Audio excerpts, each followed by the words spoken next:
It's an exciting time here. We've got all these great incubators popping up. The investor scene here has really heated up.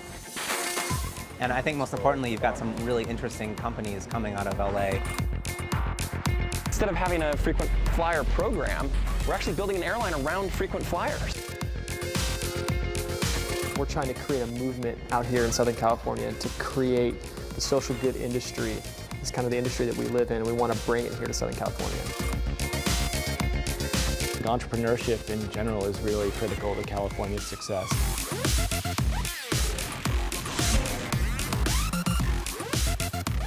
They call it Silicon Beach, and it's exploding. Good evening, I'm Carlos Amezcua. Silicon Beach is the nickname for LA's red-hot tech scene. With about 1,000 web-based startups, it's boom time in our seaside cities. And tonight, Saving the California Dream special, we introduce you to some of the top players making Silicon Beach a critical part of Southern California's economy. And of course, as always, my co-host Heidi Cuda, our Saving the California Dream series producer, here now to talk about the bright spot in our struggling economy. Heidi? That's right. The economic news out of California has been grim in recent months, but Silicon Beach represents great potential for our state. In 2011, Silicon Beach companies returned nearly $8 billion for their investors, 3 times more than in 2010. One of those winners is Muckerlab. It invests in and nurtures young web-based startups. Our core goal is to help companies be more successful. We provide them with office space and we do make financial investment. But I think the real value we try to add is just by being involved. We have a very broad network of mentors and advisors who've committed to spend time with the companies in a hands-on way. There's a lot happening here in LA and Orange County in the startup ecosystem. That's really exciting. Silicon Valley's first, New York is second, and LA's third, but we're a close third to New York, right? LA is not very far behind New York. How critical are these startups to the success and the future of California? Entrepreneurship in general is really critical to California's success. So from our perspective, you know, small business and entrepreneurship is a really important, if not the most critical way to get the economy healthy again in California. Joining us now is a head mucker, Erik Rannala, the co-founder and CEO of Muckerlab. Where did you come up with that name, Muckerlab? Yeah, it's sort of a geeky Thomas Edison reference. He had a bunch of inventors that used to work with him, and they were called muckers. Ah, see, I knew there was a story behind that. Fabulous. What makes you choose to help a company? Like, what do you look for in some of the kids that you actually help? I say kids because a lot of these guys are in their 20s. They're 24-year-old CEOs. A lot of them are. We have a pretty broad range, and some of them are quite young. I mean, first and foremost, we look at the team and the people that are really running the company and starting the company and the skills that they have, the backgrounds they have. Oftentimes we want folks who have experience in the tech industry. Right.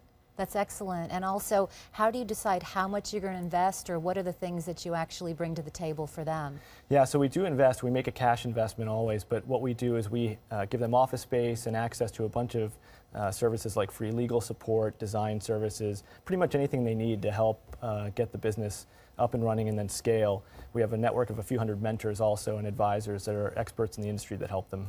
A lot of these young people have great ideas, big dreams of being the next Zuckerberg, right? Yep. How do you ground them? How do you keep them on task and keep them going on their path? Because a lot of these people have kind of unhealthy expectations. Yeah, they do. I mean, and a lot of them in the early days have very unhealthy expectations. But I think once the process of actually starting a company and trying to get it up and running and scaling starts, they get realistic pretty quickly. Because it's hard. It's very hard. And that's why I think they need an ecosystem of support around them. And that's what we try to manufacture and provide. The scene is so youthful and energetic. I love it. And what do you bring to the table from your background? I know you were an exec at eBay, and how can you kind of mentor them? Yeah, so my partners and I have all been doing internet related stuff since really the mid to late 90s, since the web itself was kind of a commercial medium. So we've been entrepreneurs, investors, execs at larger companies like eBay and TripAdvisor, Google, places like that. So we've been doing this for a long time and have seen pretty much everything you can see in terms of starting, scaling, and running these types of businesses. Why Southern California? Why Silicon Beach and not, you know, up north? Yeah, there's a lot going on up north, but there's actually a lot going on down here. This is a place that a lot of people want to live. So, and these days, to start a technology company, you can do that anywhere. If you have an internet connection and some smart engineers and good ideas, you can really do it from anywhere.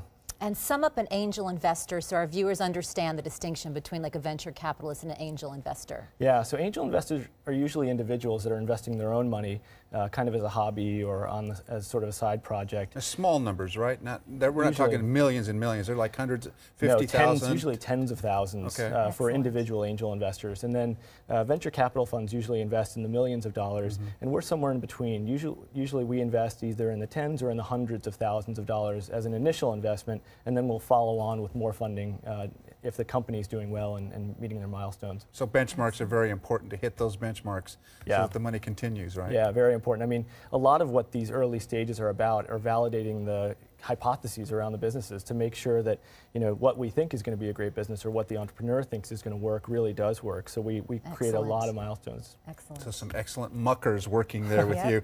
Erik Rannala, thank you. We'll be back with you a little bit later on as well.